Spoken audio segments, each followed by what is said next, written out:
And good morning. Welcome here on the Area Sports Roundup, our Catchin KARP Outdoors segment as we chat with Brett Wiltrout of the DNR, the Minnesota DNR.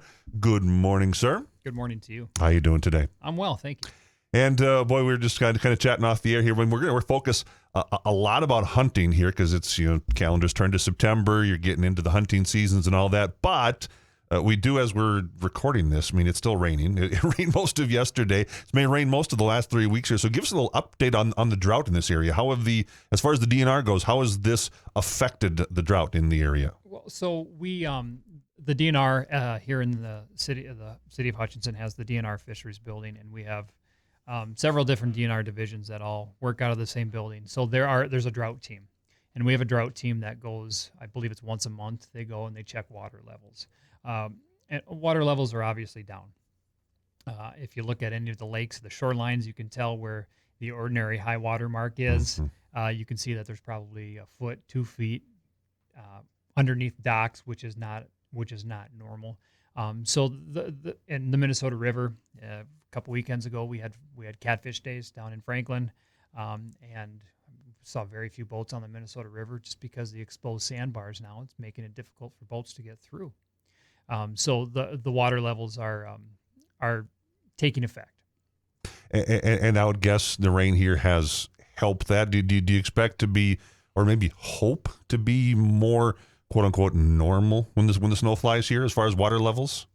More close to normal. I think we need a significant amount of rain to get back to normal. I keep hearing everyone talk about 1988 and the drought in 1988. It's a lot like that. I wasn't around these parts in 1988, but no, it's going to be interesting to see how a lot of the sloughs have lost water. A lot of the waterways and the creeks have dried up, but get a couple inches of rain, and I think we will be looking upwards.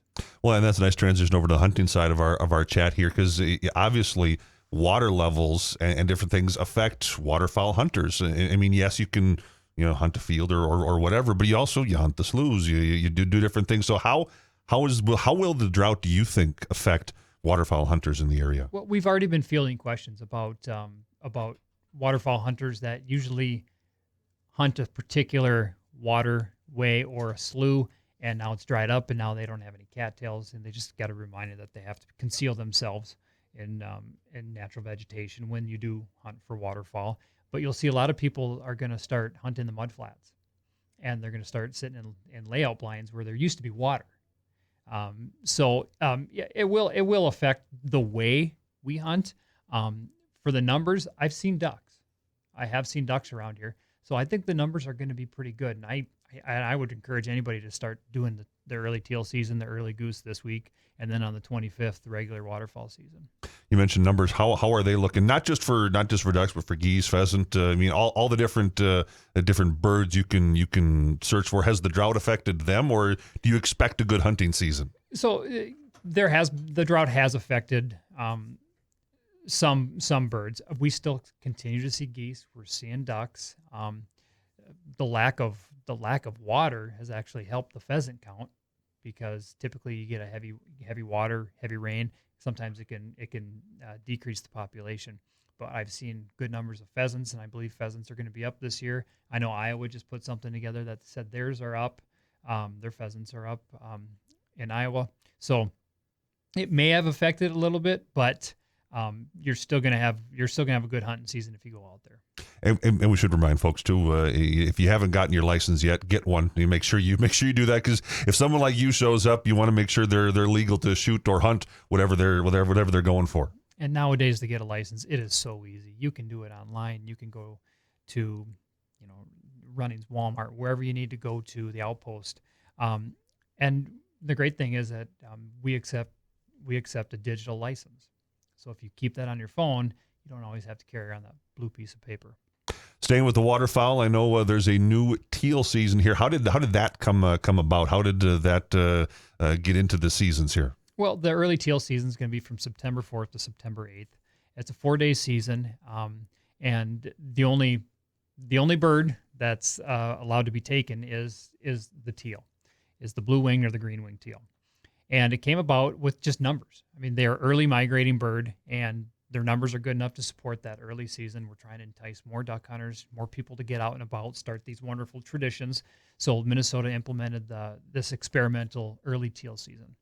Give us the details. How many? When? I mean, I think you mentioned the dates already. If you haven't, do that too, and just give us the 411 on this information. Yep. So the teal season is going to start tomorrow morning, which is September 4th, and it runs till September 8th. So if you pick up your waterfowl regulations book, it really details everything in there you need to know. Some of the things you still have to have a license. So if you're 15 and under, you don't have to have anything. If you're 16 and 17, you have to have a few of the license. You just have to have 3 licenses plus a HIP certification. Then if you're 18 and over, that's when you need to actually have the early goose permit, or excuse me, the federal waterfowl, the state stamp. You need to have a HIP certification. You need to have a small game, and so you have to still have the same licenses that you would for the regular waterfowl season. And I would guess, Evan, we can talk about firearm safety now, because I would guess anybody, whether they're 13 or 30 or 80, needs to have that firearm safety. Is that correct? Yes, that is correct. If you're born after December 31st, 1979, you need to have a firearm safety. And that included me.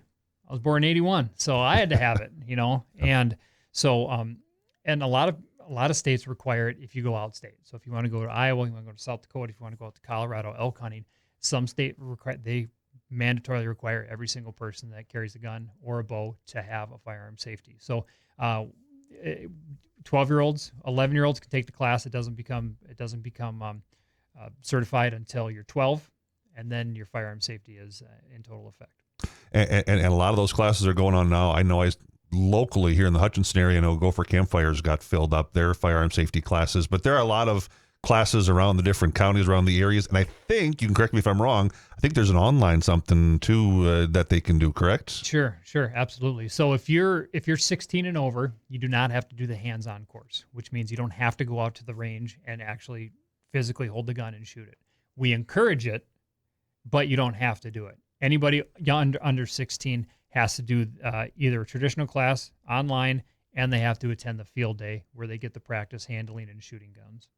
So check that out. I'm sure there's a lot of local groups around the area that would be happy to help out folks. And I would guess you or someone like you around the different areas work closely with these groups like a Gopher Campfire to get things ready to go? Yep, absolutely. We have two training officers that deal with a lot of the trainings of the volunteer instructors. CO Brett Oberg from town here and CO Jen Mueller from town here. So Hutchinson we got a lot of very good resources here in town for training and for firearm safety. Let's slide over to CWD a little bit here for a few minutes. That's a topic that a few years ago was a real big thing in the area. Kind of died down for maybe a year or two now. On the periphery, on the edge of our listening area, has a few things going on with that. Yeah. So CWD is still a problem in the state of Minnesota. And so they go from having managed zones, control zones, surveillance zones, depending on what type of infection they have in that type of county, in that area, in that deer permit area. So a few years ago, we had a deer feeding ban on in this area. That was lifted a few years ago. So there's nothing in the immediate area, but there is, if you are a part of deer permit area 338, which is just to the east of here, near the Waconia area, Carver County area, that is a surveillance zone. So as a surveillance zone, so there's no deer carcass movement restrictions, but there is a deer feeding ban on. And then the first weekend of deer opener, you'll need to submit your deer for testing at the Carver County Fairgrounds. Is this an issue that do you see that this isn't kind of going to go away ever? It's just going to be managed maybe like every so often you're going to see different zones pop up? Well, yeah, you will. I'm a firm believer that the state and the Department of Natural Resources will figure out how to get rid of this. I honestly do. We have, biologists and the University of Minnesota, and we have so many different resources that are driving towards zero infections of CWD in the state, I'm confident that that we'll get it figured out. Speaking of deer hunting, I know the lottery deadline is coming up shortly here. Give us information on that. Yeah, September 9th is the lottery deadline, so get your applications in for antlerless deer right now. And another thing you'll find out in this area that some of the boundaries in the deer permit areas were changed. So you just need to really take a look at the map and make sure you're in the correct area that you want to be hunting in, because it could be the difference between a hunter's choice, either sex deer, or you may be in a one deer lottery area where you can only get a buck. So you just got to really pay attention to that deer permit area zone map. You kind of hit it. I was going to ask you if there's anything new, any new laws, any new regulations, and maybe just for this particular area, for deer hunting, for pheasant, is there anything new that folks should know about before they go out into the fields? Well, so just besides the deer permit areas, some of the deer permit areas in the McLeod, Renville, Meeker, Candy, Ojai area, those did change a little bit. One of them changed, I believe it was 283 that changed. So they just need to pay attention to those new boundaries. But for waterfowl, one of the things in the past that you couldn't use on the first week of waterfowl season was motorized decoys. And now motorized decoys you can use throughout the season, and that's no issue. Sounds good. We got just a couple of minutes before I got to wrap it up here. I want to talk about the walk-in access program, because that's a program I honestly didn't know existed until I got a news release from you guys about it. Maybe tell us about that and what that does for hunters. The walk-in access program is private lands that are open to the public for hunting. And so you'll see just a little, basically octagon sign, yellow sign that says WIA on it. Now, in order to use it, you have to purchase a walk-in access pass. So when you get your pheasant stamp and you get your small game, if you want to utilize these walk-in accesses, you'll have to buy the walk-in access pass, which is a few bucks. It's not too expensive, but it's a great way for private landowners to open up their property and their lands to public hunting. And is this a program that has been used quite a bit? Are a lot of hunters utilizing this kind of thing? Yeah, it's getting bigger. I think, I'm just trying to think at the top of my head, I believe there's probably 4 or 5 just in my station, and there may be a few more as you go east of here, and there's a few more as you go west of here.